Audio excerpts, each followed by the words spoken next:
ప్రభువైన యేసుక్రీస్తు నామమునకు మహిమ ఘనత ప్రభావములు చెల్లును గాక. రేపటి దినమును గూర్చి అతిశయపడకము, ఏ దినమున ఏది సంభవించునో నీకు తెలియదు అని ప్రభువాక్యం సెలవిచ్చుచున్నది. రేపటి గురించి అంటే రేపు ఏం జరగబోతుంది, రేపు ఏమి తినాలి, ఏమి త్రాగాలి అని కొంతమంది బాధపడుతుంటారు, చింతిస్తుంటారు. కాబట్టి రేపు ఏం సంభవిస్తుందో మనకు తెలియదు కదా. కాబట్టి ఈ రోజు గురించే మనం ఆలోచన చేయాలి తప్ప రేపటి గురించి మనం ఆలోచన చేయడానికి వీలు లేదు. ఎందుకంటే పరలోకపు తండ్రి ఆకాశ పక్షులను పోషిస్తున్నాడు. వాటికంటే మనము శ్రేష్ఠులము. దేవుడు మనల్ని పోషిస్తుండగా మనం ఎందుకు చింతించాలి, ఎందుకు బాధపడాలి, ఎందుకు అతిశయపడాలి? కాబట్టి ఈ దినమే మనది, రేపటి దినం మనది కాదు. ఎందుకంటే రేపు ఏం సంభవించునో మనకు తెలియదు కదా. రేపు మనం బ్రతుకుంటామో బ్రతికుండమో కూడా మనకు తెలియదు. కాబట్టి ఈ దినమునే మనము సంతోషించాలి, ఆనందించాలి. ప్రభువు మనకు ఇచ్చినటువంటి ఈ దినమును బట్టి మనం సంతోషించాలి, ఆనందించాలి తప్ప రేపటి గురించి మనము చింతించడానికి వీలు లేదు, అతిశయపడడానికి వీలు లేదు, దుఃఖపడడానికి, బాధపడడానికి వీలు లేదు. కాబట్టి పోషించే దేవుడు, సంరక్షించే దేవుడు మనకుండగా మనము అతిశయపడడానికి వీలు లేదు. రేపు ఏం సంభవించునో మనకు తెలియదు గనుక మనము ధైర్యంగా ఉండాలి. ఈ దినమే మనది అనుకోవాలి. దేవుడు మనల్ని ఈ దినమున సజీవ లెక్కలో ఉంచాడు కాబట్టి దేవునికి మనము కృతజ్ఞతాస్తుతులు చెల్లించాలి. ఈరోజు వాగ్దానము చదువుకుందాము రండి.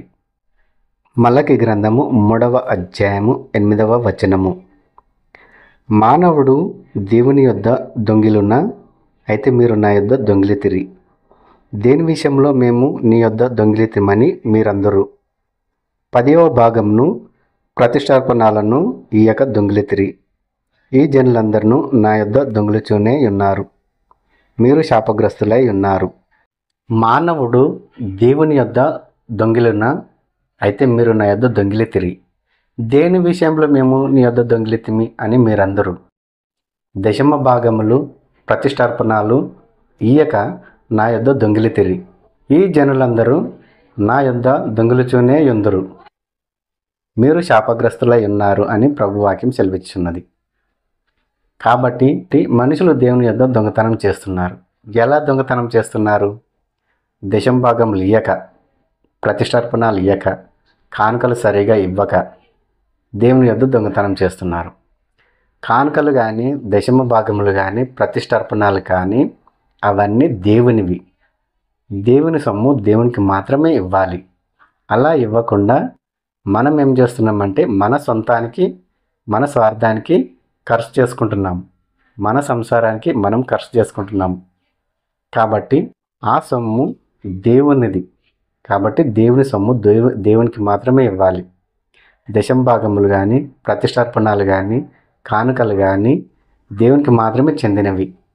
మనము ఇయ్యక వాటిని మనము సొంతానికి, మన సంసారానికి మనం ఖర్చు చేసుకుంటున్నాం. అది తప్పు. కాబట్టి దేవుడు అంటున్నాడు, మీరు నా దగ్గర దొంగిలిచూనే ఉన్నారు, కాబట్టి మీరు శాపగ్రస్తులై ఉన్నారు.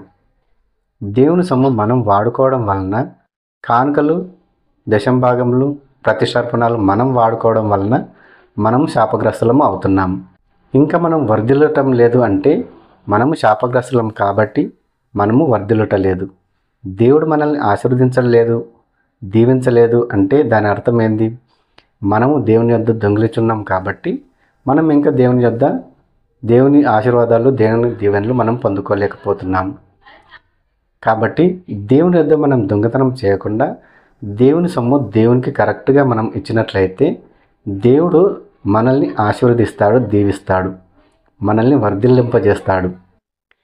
ఈ విషయాన్ని గ్రహించక చాలామంది దశమ భాగములు, ప్రతిష్టార్పణాలు, కానుకలు సరిగా దేవుని మందిరానికి తీసుకురాక దేవుని యొద్ద దొంగతనం చేస్తూనే ఉంటారు.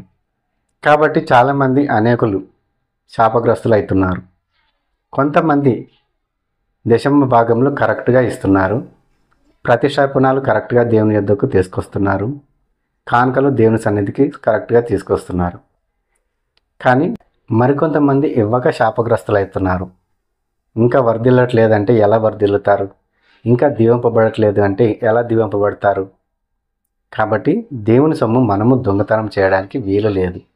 దేవుని సొమ్ము దేవునికి మాత్రమే చెందాలి. మీ కష్టార్జితంలో నుండి దశమ భాగములు కానీ, కానుకలు కానీ, ఇంకా మీ వ్యాపారంలో ఇంకేదైనా లాభం వచ్చినట్లయితే ఆ లాభంలో నుండి కూడా మీరు దశమ భాగంలో ప్రతిష్టార్పణాలు దేవుని సన్నిధికి తీసుకొచ్చి సంతోషంగా ఇవ్వండి.